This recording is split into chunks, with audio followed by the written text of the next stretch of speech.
A warm welcome to you on the Gavel. I'm Linda Akibi. Civil society organizations are dissatisfied with the pace at which some important legislations are advancing in the National Assembly. Specifically, they are concerned that the National Assembly should have passed the Petroleum Industry Bill and amended the Electoral Act by now. Now, Senate President Ahmed Lawan had promised that the Electoral Act Amendment Bill will be passed by the end of the first quarter of 2021. Now, this has not happened, and the National Assembly is presently on recess for the Easter holiday and set to resume on April 13th. Now, we spoke with the chairman, Senate Committee on INEC, Senator Kabiru Gaya, to find out what the delay is in passing the Electoral Act Amendment Bill. We'll bring you that interview later on in the program. But first, let's examine some of the concerns raised by civil rights activists. Between October and November 2020, two important pieces of legislation scaled second reading in both chambers of the National Assembly. They are the much-expected Electoral Act Amendment Bill and the Petroleum Industry Bill, PIB. President of the Senate and the Speaker of the House of Representatives had repeatedly assured Nigerians that the PIB would be passed by April. It's over a month since the National Assembly concluded the public hearing on the PIB, and the goalpost appears to have been shifted. National Assembly, the Joint Committee in the Senate and the Special or Ad hoc Committee in the House, the Speaker will say something about that, are doing very well. They have been working very hard. They are working jointly, both the Senate and the House. At the moment, I think they are about to start writing their report, which they will lay before the two chambers of the National Assembly sometimes in April, probably by the middle of next month, middle of April. And it is our determination and plan and design that we're able to pass the PIB by the end of April by the grace of God, or latest, should anything untoward happens, but before the middle of May. We made a commitment to the Nigerian people, and that commitment is April, end of April. But let me just add that, give or take 2-3 weeks, like you said, maybe mid-May only because at the time the commitment was made, we didn't take into cognizance the fact of Easter break, and Ramadan is coming up as well. We're still shooting for going for end of April, but we're not going to straitjacket ourselves into that a particular date. But when I say end of April, we're talking about thereabouts. Might be a week after, maybe 2 weeks after at most, at best. The recent development is unsatisfactory to civil society organizations. It's actually becoming very embarrassing for the country that you would spend more than 3 legislative sessions going to about 12 years debating and trying to come to conclusion on one law. I think that for a lot of Nigerians, given the sensitivity of the petroleum sector, given the potential that this law would unleash in terms of impact on the economy, and given that in reality, petroleum, crude oil is becoming or will become in a not so distant future a relic. I think it's important that we're able to redefine the sector and make people make strategic decisions on what sort of investments to make in the light of new environmental challenges that are occurring. So for the National Assembly, again, given a June deadline, I believe that this is a bill that should have long been passed, and National Assembly needs to take this in urgency as well. In December 2020, President of the Senate Ahmed Lawan assured that the National Assembly would pass the Electoral Act Amendment Bill by the first quarter of 2021. He stated this at the public hearing organized by the National Assembly Joint Committees on INEC and Electoral Matters. That did not happen, even though expectations were that the National Assembly would prioritize amending the bill in good time for the next general elections and even off-season elections such as the Anambra governorship election, which is now months away. Several months before the Anambra elections. And for any amendment to become valid, the best practice is that it must have been passed 6 months into this election. So it's not actually reflective of the fierce urgency that the bill actually needs. And when you even look at the just concluded elections, even just the ordinary by-elections for a State House of Assembly in Ekiti State, and even the Abia senatorial by-elections, the challenges faced in those elections showed that there is actually a fierce urgency of now. And this amendment is not reacting to it. The pace of the amendment is not reacting to it. And there are lots of broken promises, especially when we were promised that by December 2020, we would actually have had this bill finalized. The Electoral Act particularly is a repeal and reenactment of the existing law.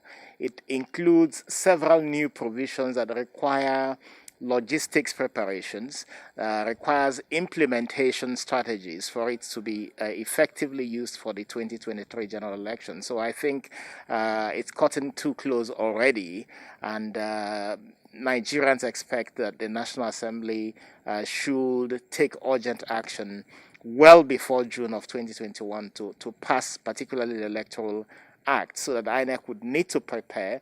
INEC would determine what sort of infrastructure it needs to put in place to be able to conduct the elections, and citizens will become very much aware of what needs to be done in order to see a well-organized elections in 2021. So for the Electoral Act, I believe that the National Assembly should, as a matter of urgency, take needed action to ensure that this is passed as soon as it reconvenes in the middle of April. Another piece of legislation which the entire country is anticipating is the Constitution Amendment. While some have clearly stated that there is no need for the National Assembly to go through the review process, advising instead that attention should be paid to the 2014 Confab report and the Nasir El-Rufai Committee report, the review process is yet to commence, over a year since the committees were set up in both chambers.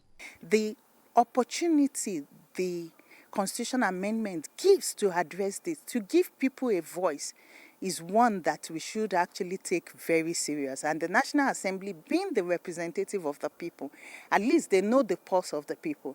They go back to their constituency. They hear what they say. Should really look at this as their number one assignment. And beyond that, there are so many issues to be addressed, but the process of addressing it is also very, very key. Having a symposium is just one. It should be a process that gives people the opportunity to put their voice on the table. There are strong concerns that these pieces of legislation require utmost thoroughness, but may not be achievable if urgent attention is not paid to them in good time before the commencement of election activities ahead of the 2023 general elections, when lawmakers would be divided between the business of lawmaking and seeking re-election. In the report we just played, we heard some of the concerns raised by civil rights activists on the delay in the passage of the Petroleum Industry Bill and the Electoral Act Amendment Bill. The prompt passage of the electoral bill is to ensure that the president signs the bill well ahead of the 2023 general elections to clearly set out the rules of engagement for the electorate and the political actors. Now, we had a chat with the chairman, Senate Committee on INEC, Senator Kabiru Gaya, to discuss the amendment of the electoral law. Passing a bill in National Assembly, it takes a long time to do so because of the procedures. One, you have to move the bill on the floor of the Senate, let it be read for the first time. Then again, it will be read for the second time when you do debate. Then it will be passed to a committee, relevant committee in charge of that bill. Then they will hold a public hearing whereby all Nigerian stakeholders will be invited to give their input into the bill. And then we'll also take input from other stakeholders, the government and all other organizations that have interest in that bill. We'll take all those opinions. Then after the public hearing, we come back into a committee and discuss item by item, of which if the Senate passes on, we need the House also to pass it on. And if there are differences in the bill, we need to hold up a conference meeting whereby we will discuss all the issues and then have a one common agreement on the bills whereby every clause will be the same in the House and then the same in the Senate. Then it will be brought back to the floor of the Senate and that thing will be passed.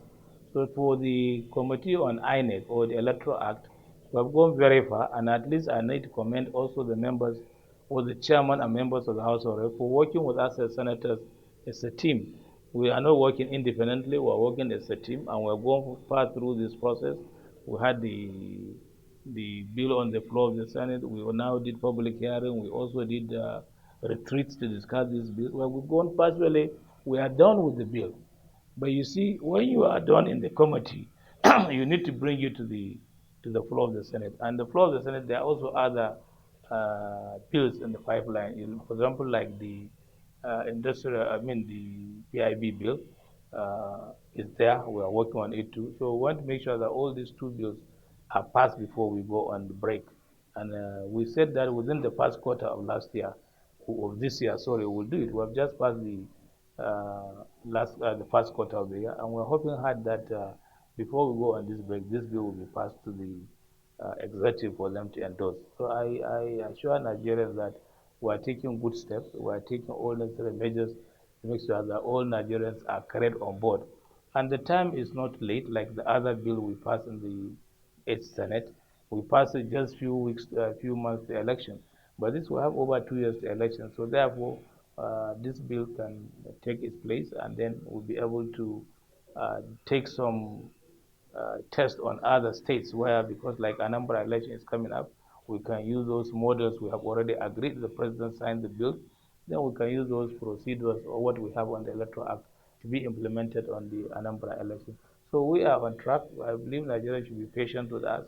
Nigerians should understand that we are equally concerned. We are also stakeholders in the Electoral Act because we are players in the elections and we are legislators. We go through election every 4 years. So we know what it takes and we go through courts every after 4 years. And sometimes the court cases run for more than 2, 3 years or so. So therefore, we have took all those things into consideration. We also talk about electoral violence, the issue. So we're having an electoral offences commission.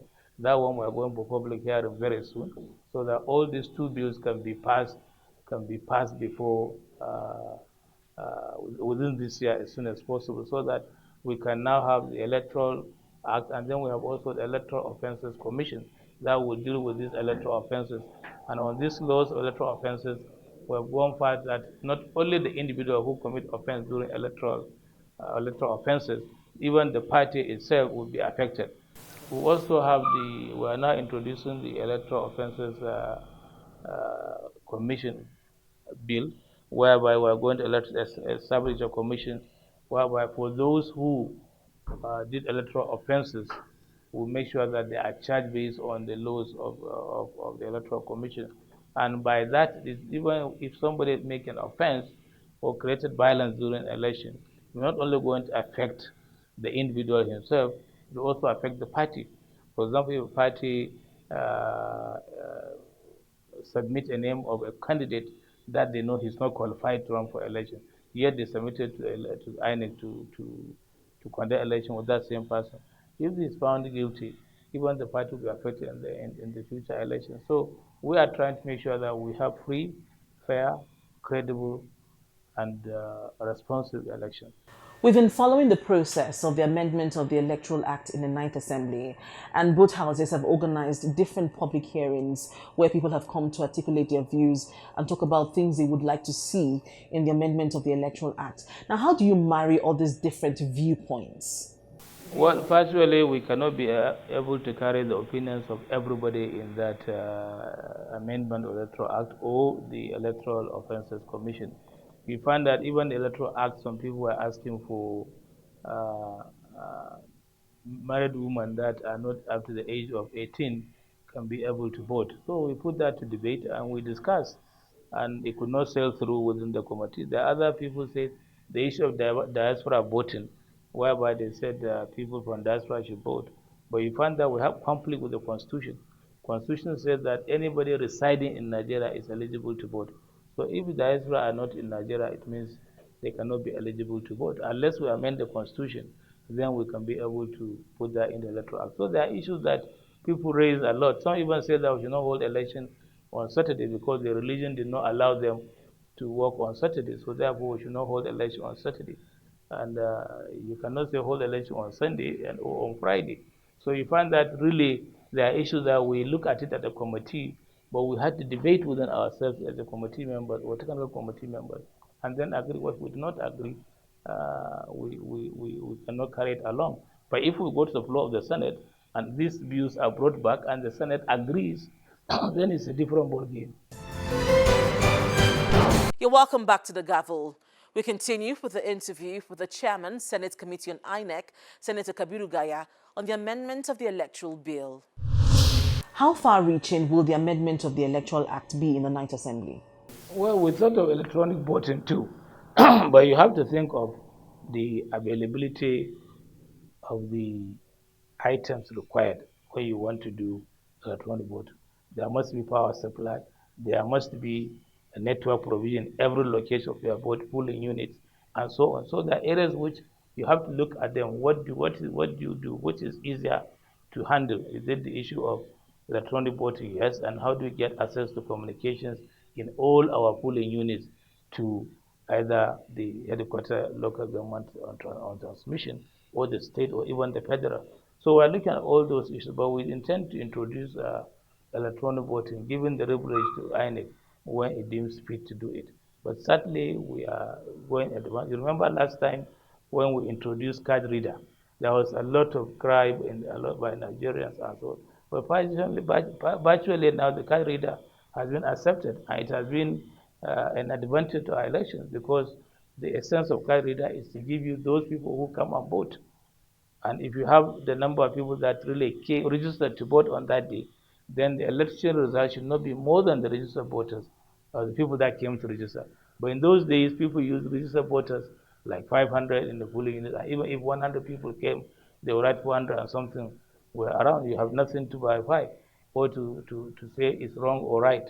So therefore, the use of electronic card reader helps a lot. So we're also looking in going advanced into a further stage of the election, whereby the election will cost us less.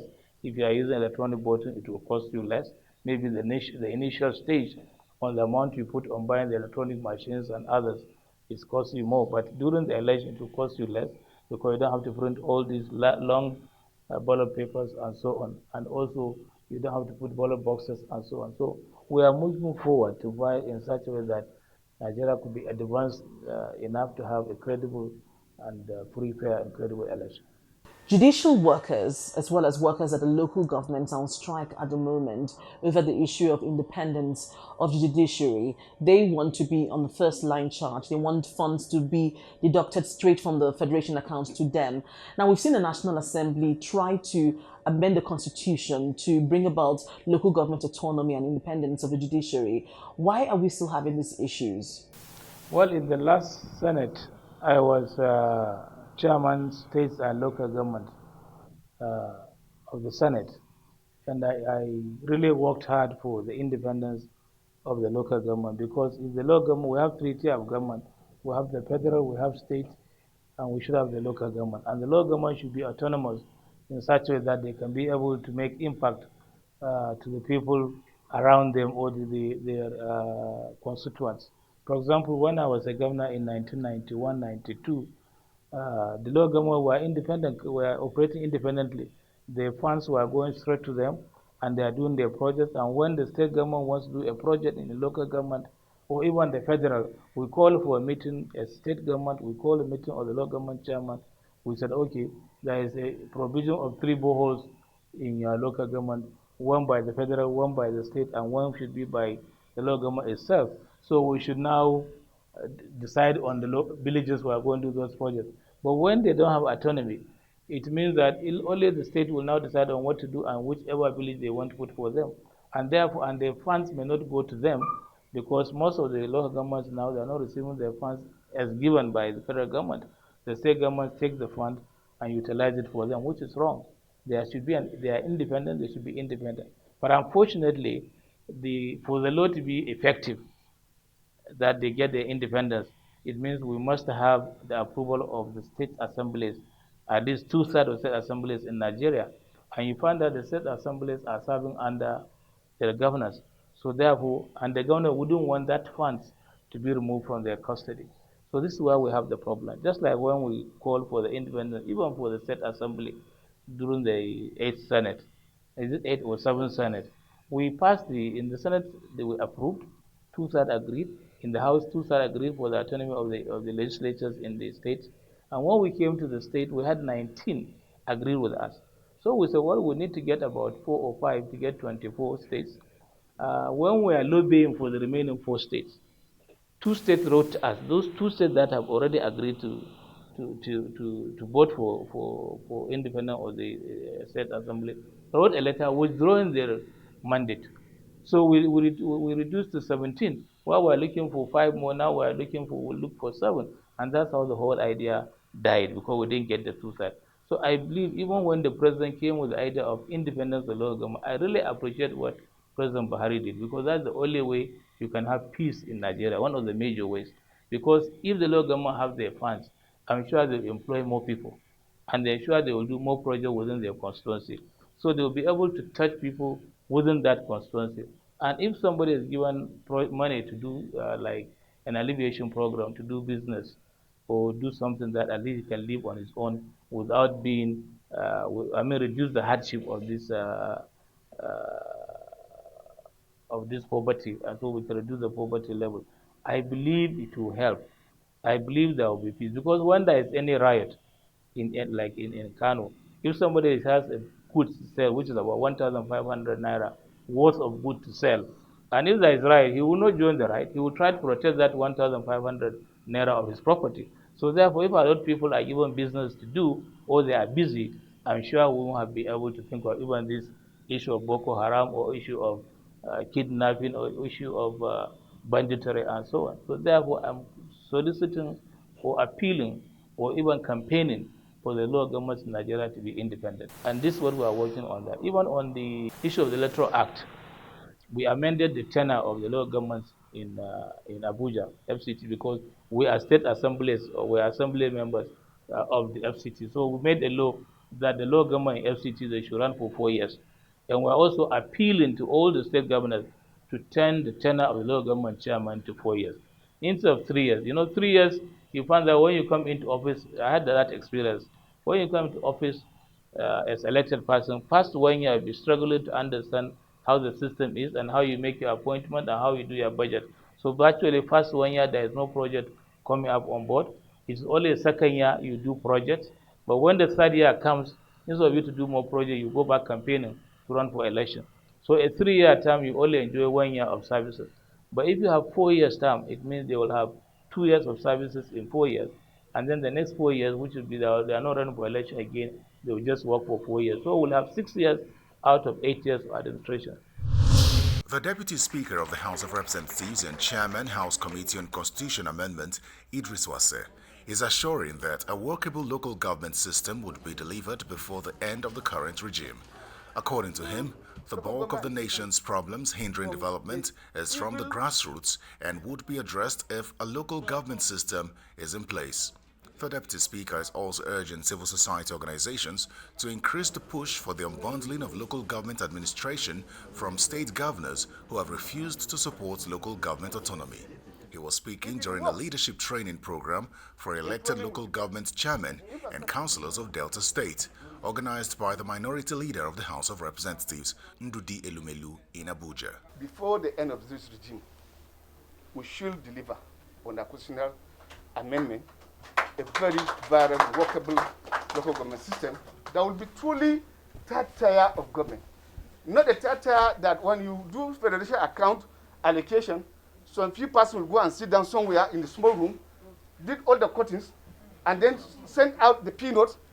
Meanwhile, the bulk of the problem, be it infrastructure, be it the security, is there at the grassroots. Civil society organizations and leaders must work together and unbundle local government administration from the evil leaders who assume that it is their own second bedroom. We should use every tactics and tactics. If it works, employment will be there. Infrastructure will be there. Security will be there. Every, and 70% of our problem will be solved. This is where we call it a day on this week's edition of The Gavel. If you have any views on any of the issues discussed, please email us on thegavel@channelstv.com. Thank you for staying with us and see you again next week.